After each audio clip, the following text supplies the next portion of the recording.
Hi, it's me again. Now lunch is over with, and I'm just sitting around here getting last installment of this video out. Now you've all seen my grab and go systems and the 22 I had with the grab and go, and the first part of this series we looked at a 410 that I'll be using this year. And my system changes year to year. I mean, I don't have to worry about using 22s because they're all set up. 410s now, as the year gets colder, I'll be using more of my wool jacket, and in my Columbia jacket, there's shell holders for big rifle shells, but I put 410s in them. So what you're going to see now is not going to be what's later because I'll put the 410s in the jacket. I don't have to worry about carrying all this extra stuff. And given the opportunity this year that everything works out right with that little neck knife and some of the pocket knives, I'm not even sure if I'll be carrying a belt knife. So,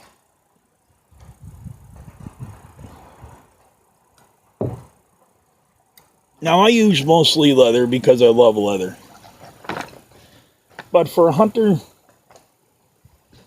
to be perfectly honest with you, the use of nylon makes a lot more sense. Now, leather has to be conditioned, waterproofed, and everything to hold up in the woods.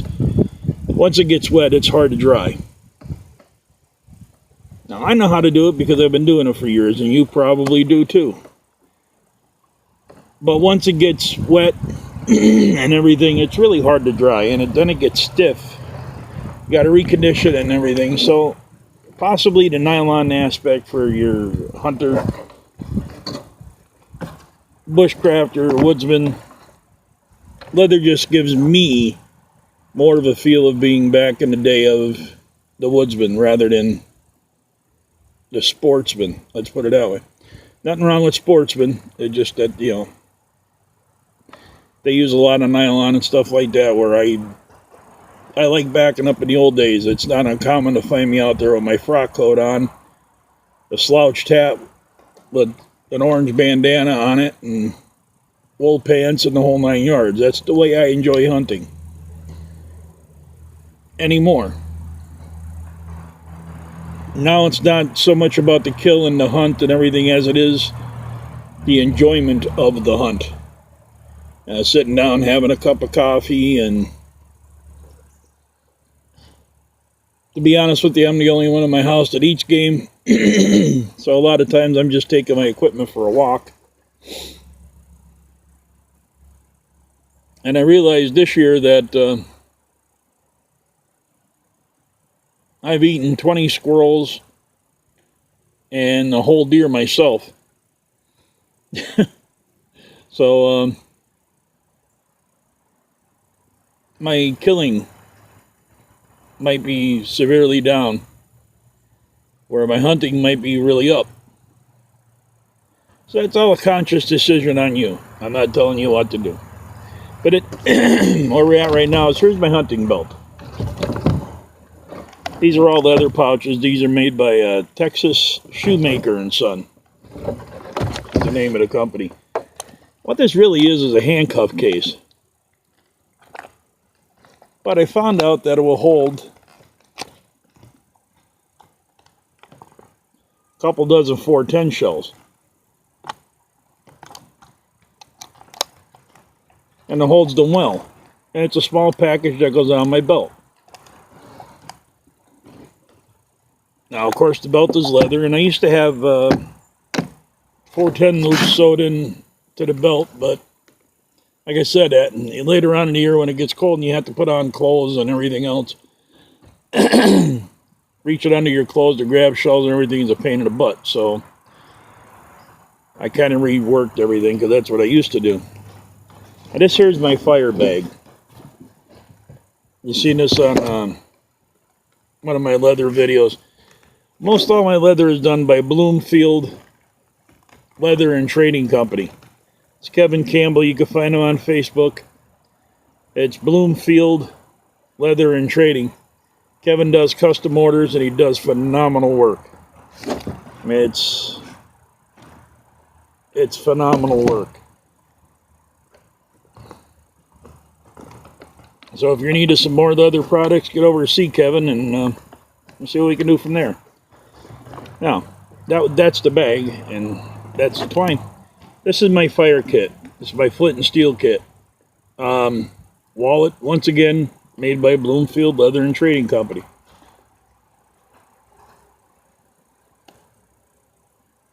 So in here I have a hard time opening it. I did a review on these pouches before, by the way.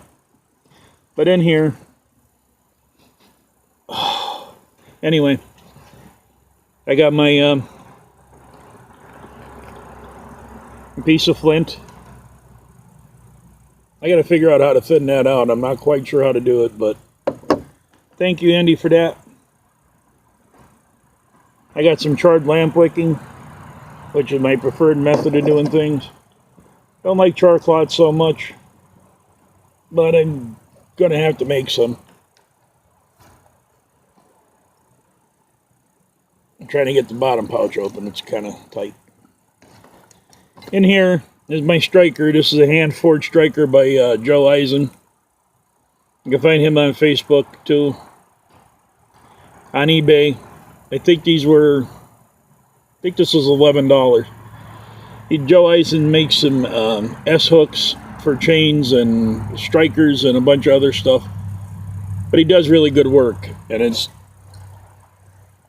you're probably not going to be able to see it, but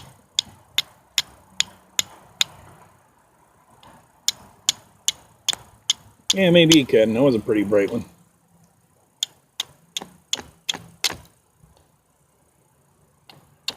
So I gotta sharpen this too.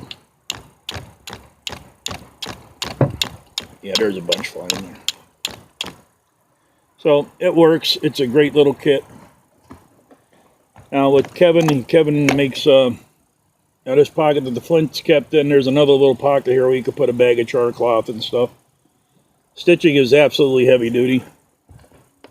Little pocket down here for your striker. With the deer antler closures.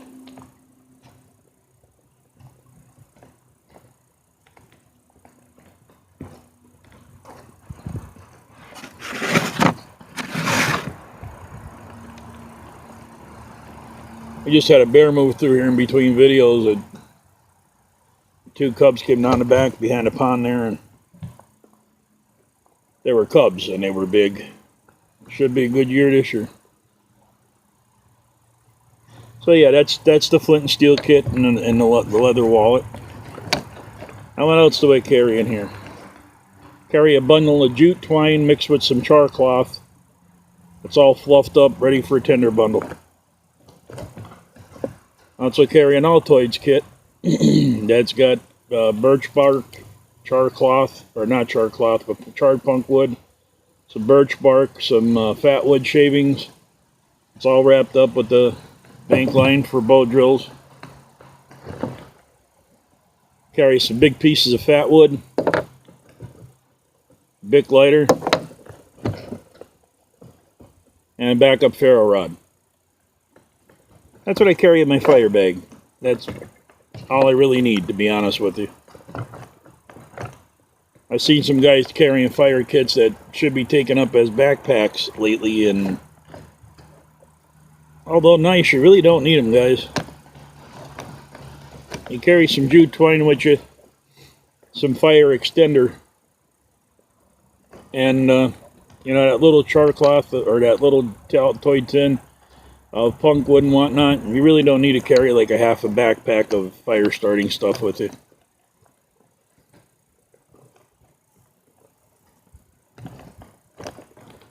Now, with redundancies being everything, you seen what was in the Pathfinder water bottle kit, and that has some fire, you know, matches and stuff like that in it. Now this will probably be one of 4 belt knives of the year. Backup ferro rod, redundancy being everything.